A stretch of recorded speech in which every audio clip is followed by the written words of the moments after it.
অর্ণব হাজরা আমাদের সঙ্গে রয়েছেন। অর্ণব, যেই জায়গাটায় শেষ করেছিলাম সেখান থেকেই আবার ধরতে চাই। নির্যাতিতার পরিবার দেখছেন যে হ্যাঁ মেয়ের বিচার হচ্ছে, কি হচ্ছে, সঞ্জয় রায়ের ফাঁসি হচ্ছে। আমি ধরে নিলাম, আগামী সোমবার কি হবে আমরা জানি না, ধরে নিলাম নির্যাতিতার পরিবার দেখছে সঞ্জয় রায়ের ফাঁসি। কিন্তু তাদের মধ্যে এখনো পর্যন্ত এই যে সিবিআই এর সাক্ষ্য গ্রহণ, সিবিআই এর তদন্ত, এ নিয়ে বহু প্রশ্ন। তারা আদালতেও গিয়েছেন, তারা এরপরেও এটা নিয়ে এগোতে পারে। সঞ্জয় রায়ের ফাঁসি হয়ে গেলে তুমি বললে যে একটা কনক্লুশন পার্ট কিন্তু এই কেসের চলে আসে, তার মানে কেসটা রিওপেন হওয়া বা আবার তদন্ত হওয়া এরকম কোনো জায়গা থাকে না। এটা নিয়ে কার্যত আইনজীবীরা দুই ভাগে বিভক্ত। একটা অংশের আইনজীবী, যে অংশটা সিংহভাগ, তারা বলছে একটা কেস অফেন্স নেওয়া, কগনিজেন্স নেওয়া, তার কোয়ান্টাম অর্থাৎ শেষ, সেটা আর রিট্রায়ালে আসতে পারে না, সেটা শেষ, তার রেস্ট কিছু নেই। তাহলে কি হবে? কারণ এই মামলাতেই তো ধরা হয়েছিল অভিজিৎ মণ্ডল, তৎকালীন টালা থানা ওসি এবং প্রিন্সিপাল সন্দীপ ঘোষকে। এবং এক্ষেত্রে আমি সূত্র মারফত যেটা জানতে পারলাম, আদালতের সিবিআই সূত্রে যেটা জানতে পারলাম, তার একটা নতুন কেস করবে। এটা আমি দর্শকদের নতুন জানাতে চাই, সিবিআই একটা নতুন কেস করবে। এই নতুন কেসটাতে এই যে তথ্য প্রমাণ লোপাটের যে বিষয়গুলি রয়েছে সেগুলো তারা বিচারে আওতায় নিয়ে আসবে। এখানে আইনজীবীদের ওই বড় অংশটা বলছে একটা অফেন্স, সেই অফেন্সের দুটো পার্টের ট্রায়াল হতে পারে না। তাহলে 120B আমাদের আইপিসি বা এখন ভারতীয় ন্যায় সংহিতা রাখার প্রয়োজন কি? 120B মানে হচ্ছে একটা অপরাধ করার পেছনে একটা ষড়যন্ত্র রয়েছে, সেই ষড়যন্ত্রে কে যুক্ত তাকে প্রত্যেকে খুঁজে বার করতে হবে। আমি ক্যাপিটাল পানিশমেন্ট দিয়ে দিলাম, অর্থাৎ সব তথ্য প্রমাণ নথি দেখে এই ব্যক্তি আসল দোষী। এবং এখানে কিন্তু গ্যাং রেপ দেওয়া হয়নি, দোষী সাব্যস্ত করা হয়েছে রেপ এন্ড মার্ডার, অর্থাৎ ধর্ষণ করে, নির্যাতন করে ব্রুটালি মার্ডার করা হয়েছে। এই জায়গায় ন্যূনতম 25 বছর সাজা, ম্যাক্সিমাম ফাঁসি। এটা তার মানে দোষী সাব্যস্ত করার মধ্য দিয়ে কিন্তু রেস্ট পার্ট তো কিছু নেই। তাহলে তথ্য প্রমাণ লোপাট যদি হতো তাহলে ষড়যন্ত্র থাকতো একটা। তাহলে সেই ষড়যন্ত্রে আজকে দোষী সাব্যস্ত হওয়ার সময় কোথাও তো দেখলাম না অভিজিৎ মণ্ডল বা এদের বা সন্দীপ ঘোষের কোনো ভূমিকা দেখলাম না। তাহলে কিভাবে এগোবে প্রসেস? একটা অংশের আইনজীবীরা, অন্য অংশের আইনজীবী বলছে এক্ষেত্রে কনস্টিটিউশনাল কোর্ট, অর্থাৎ আমাদের যে এক্সিকিউটিভ কোর্ট যেগুলি রয়েছে, হাইকোর্ট, সুপ্রিম কোর্ট, তারা ইন্টারফেয়ার করতে পারে এবং এই কেসটা নতুনভাবে একটা দিকে শুরু হতে পারে। কিন্তু সেই কনস্টিটিউশনাল কোর্টের কনসেন্টটা লাগবে। সেটা হতে পারে সুপ্রিম কোর্ট, সেটা হতে পারে কলকাতা হাইকোর্ট। কিন্তু তার জন্য কাঠখড় খোঁড়াতে হবে খোদ সিবিআইকে। একই সঙ্গে পরিবার তৃতীয় মামলা করেইছে জানি।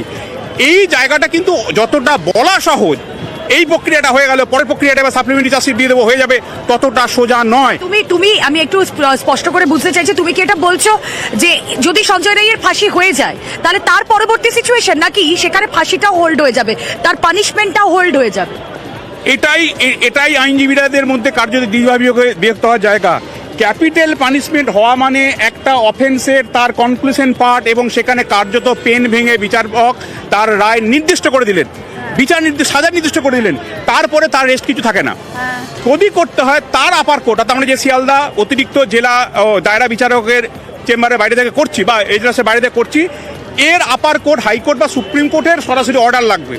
তাহলে সেই অর্ডার যদি হয়, যদি তথ্য প্রমাণ লোপাট হয়ে থাকে বা তথ্য প্রমাণ লোপাটের চেষ্টা হয়ে থাকে, যদি ষড়যন্ত্র লুকিয়ে থাকে, তাহলে সঞ্জয় রায় একমাত্র দোষী কি করে হলো? তাহলে পরস্পর বিরোধী হয়ে যাচ্ছে দুটো ঘটনা। কাজে ইন ফিউচার, আমি তো এটা শুরুতেই বললাম, লিগ্যাল ব্যাটেল একটা লং হবে, তো ঠিকই বিভিন্ন দিক থেকে ব্যাটেল হবে। সঞ্জয় কেন? এই ঘটনার পর তৎকালীন টালা থানার ওসি এবং সন্দীপ ঘোষ তারা এবার হাইকোর্টে গিয়ে তাদের সম্পূর্ণভাবে নিষ্ক্রিয় এই জায়গা থেকে খালাস করার নির্দেশ দিক হাইকোর্ট, কারণ তাদের বিরুদ্ধে কিছু পাওয়া যায়নি। তাদের বিরুদ্ধে অভিজিৎ মণ্ডলকে জামিন দিয়ে দেওয়া হয়েছে, কারণ তার বিরুদ্ধে কিছু পাওয়া যায়নি, তার বিরুদ্ধে শুধুমাত্র এই ধর্ষণ খুনের মামলাটাই ছিল। কিন্তু এই যে আরজি করে দুর্নীতির পার্ট, যাতে সন্দীপ ঘোষ এখনো অভিযুক্ত, যেই ঘটনায় তার জেল মুক্তি হয়নি, আরজি করে দুর্নীতির পার্টটা এলো কি করে অর্ণব? সেটাও তো এই ধর্ষণ খুনের ঘটনার হাত ধরেই এলো। কোথাও গিয়ে কি এটাকে আলাদা করে তদন্ত সেটা নিয়ে এগোনো যাবে? বা তখন যদি এই ধর্ষণ খুন সম্পর্কিত কিছু তদন্তের সূত্রে এসে যায় সামনে, তখন কি হবে? দেখো, দুটোর প্রক্রিয়া সম্পূর্ণ আলাদা, আমরা ভুল করছি। হয়তো একটা ঘটার পর আরেকটা বিষয় এসে গেছে এবং হাইকোর্টের এই যে দুর্নীতির প্রশ্নে এখন সন্দীপ ঘোষ জেলে রয়েছে ইডির মামলায়। ইডির মামলা হচ্ছে দুর্নীতি হয়েছে আরজি করে। প্রাথমিকভাবে কলকাতা হাইকোর্টের বিচারপতি রাজশ্রী ভরদ্বাজ মামলা করলেন, প্রাক্তন সেখানকার সুপার ছিলেন, অ্যাসিস্ট্যান্ট সুপার ছিলেন, তার মামলার প্রেক্ষিতে অর্ডার করলেন এবং সেই অর্ডারের প্রেক্ষিতে এই তদন্ত চলছে। এই দুর্নীতি মামলার সঙ্গে কিন্তু খুন ধর্ষণের মামলার কোনো সম্পর্ক নেই। অর্ডার প্লিজ তুমি আমার সঙ্গে থাকো। আমরা যেহেতু জেলায় জেলায় নজর রাখছি, সাধারণ মানুষের সঙ্গে কথা বলছি এবং এখনো পর্যন্ত শিয়ালদা আদালত দোষী সাব্যস্ত করেছে সঞ্জয় রায়কে। সঞ্জয় রায়ের কি সাজা হবে সেটা আগামী সোমবার বেলা 12:30 ঘোষণা করবে শিয়ালদা আদালত। এরপর কি বলছেন সাধারণ মানুষ? রানা রয়েছেন আমাদের সঙ্গে, সহকর্মী রানা, তোমার সঙ্গে যারা রয়েছেন তাদের কি বক্তব্য? তারা কি খুশি? হ্যাঁ দেখো, তোমার এই মুহূর্তে রয়েছে আমি শ্রীরামপুর তোমার আদালতের সামনে।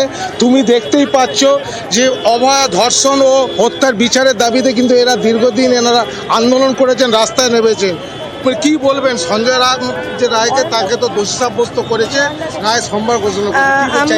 আমরা সঞ্জয় রায়ের স্মেন্ট পাওয়া গেছে, মানে এটা আমরা বুঝতে পেরেছি, কিন্তু সঞ্জয় রায়ের পক্ষে কি একা, আমরা কোয়েশ্চেনটা প্রথম দিন থেকেই করেছিলাম, সঞ্জয় রায়ের পক্ষে কি একা এই কাজটা করা সম্ভব ছিল?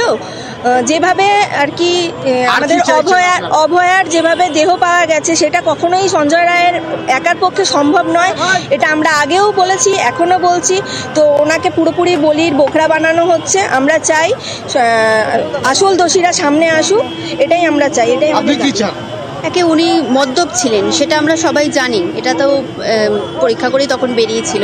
সেই অবস্থায় সুস্থ শরীরের একটা ইয়াং বয়সের একটা মেয়ের সাথে এতটা করা সম্ভব বলে তো আমাদের কারোরই কেউ বিশ্বাস করতে পারছি না। আজকে যে রায়